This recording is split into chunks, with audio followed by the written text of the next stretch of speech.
What is going on, guys? It's your boy Az. We are back here with another morning of Fast 3 for you guys. Hopefully you guys had a wonderful Friday, and hopefully you guys are having a wonderful start to your Saturday morning and a wonderful start to your weekend. I know I got a few things on the docket here for myself here. We got a bunch of furniture building plans here, so we may keep you guys posted here if I get some pictures later on throughout the day. Otherwise, guys, I hope you guys are having a fantastic start to your day. If not, I'm sorry to hear that. Hopefully, maybe this video can turn your guys' frown upside down. So let's address the elephant in the room here. Is anybody else going crazy from all these red dots under the events because of the energy we can't spend on the anniversary event?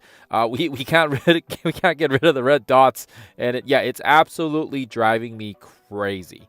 So yeah. That's my 2 cents there. Now, if you guys didn't already have a chance to check out the blog, it was another jam-packed blog day, and of course as well a couple interesting things to note. I'm not going to list everything off here, but we'll go over a few things. First and foremost, there is the return of Sentry City as well as the return of the Quasar saga. So those are kind of the 2 things we'll talk about here because that's quite important. And I feel like, that's a good point to mention because of the fact that the return of Battle World is going to be nice because that's going to allow us for extra shards on Sentry. But the return of Quasar is going to be the big one here because his event is actually going to be broken up into 2 difficulties. There's going to be like kind of a harder difficulty, I guess. So we'll call it the easy version-ish, but they're calling it harder. And then there's going to be an annihilation difficulty where you're going to be able to get his red stars and his new costume, right? As you guys can kind of see here at the top here, you can already kind of see the version of it. It's got that green and purple that Annihilus is rocking. So Quasar is going to be rocking the same thing. And yeah, I think what's important here, it says all new enemy compositions. So you guys know me, I always like new game content, and I'm looking forward to testing my roster, and hopefully we can test around,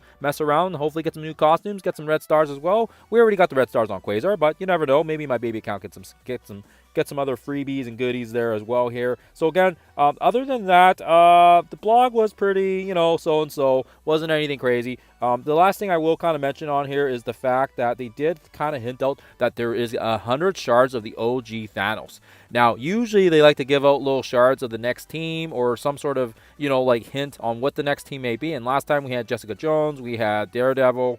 The time before we had Brawn, Miss Marvel. So again, if they're handing out OG Thanos, I am very, very curious if he's going to be part of this Shadow Conclave team that's going to kind of floating around the rumor mill, or is it going to be something else, right? So that's going to be very interesting. But otherwise, yeah, have a read of the blog. It's a good blog. It's good. It's a good read through it, and it's always good information there. So make sure you guys have a look at it.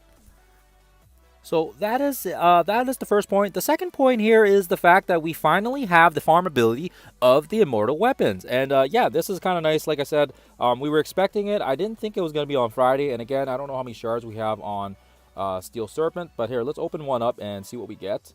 So we do get a 5 on him. And yeah, this will be nice for a lot of people that haven't built him up. So what you can do here is, if you're like me and you have some spotlight orbs saved up, open up like 60 or something like that. See what that gets you. And basically, if you want to max them out, you need about 500. So we'll open up like maybe another 40.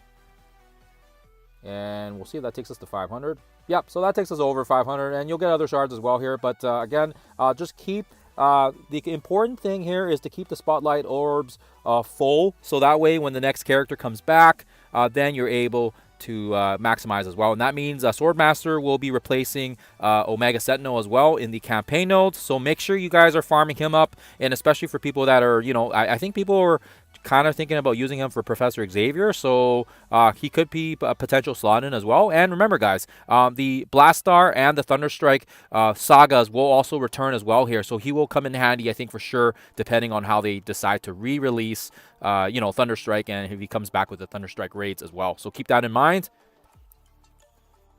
And the last thing I want to leave you guys with here is the fact that we do have the Eclipse Found event. It's currently live now as of yesterday, and you are able to get her red stars as well.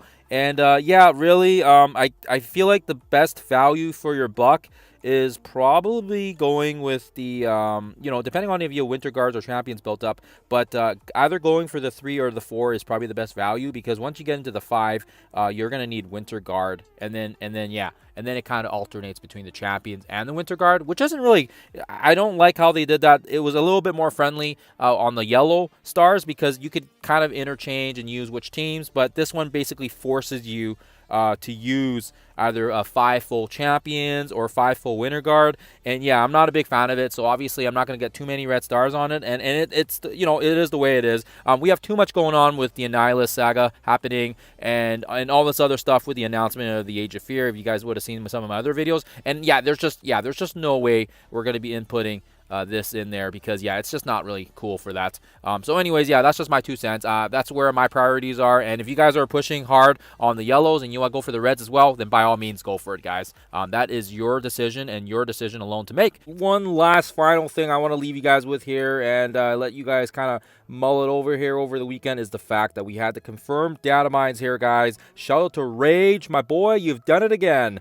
It looks like the data mines here now confirm that High Evolutionary and Executioner are coming into the game here. We have a short little preview here of what's to come here with regards to those 2 characters, and on top of that, we also have a quick little prelude as well here. It looks like it's going to be the Age of Fear prologue, as well as Harbingers, Conquerors, and Stormbow for specific game modes. So that's going to be pretty cool to get some extra points here for the next week.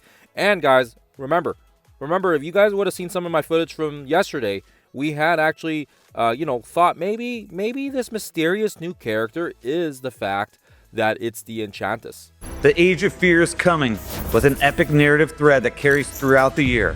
You're going to see much deeper approach as new updates roll out. Chapters will feature. And now with the confirmation of Executioner coming, well, guys, I'm safe to say, I think we're going to be right on the money here. What do you guys think? I'm going to let that sit over your guys' I'm going to let it sit over your creative juices. I know there was a lot of, suggestions and thoughts on who it might be, but I do think that this confirms now of who is actually coming to the game, and I'm pretty stoked. So save those resources, guys, and we'll see you guys in the next one.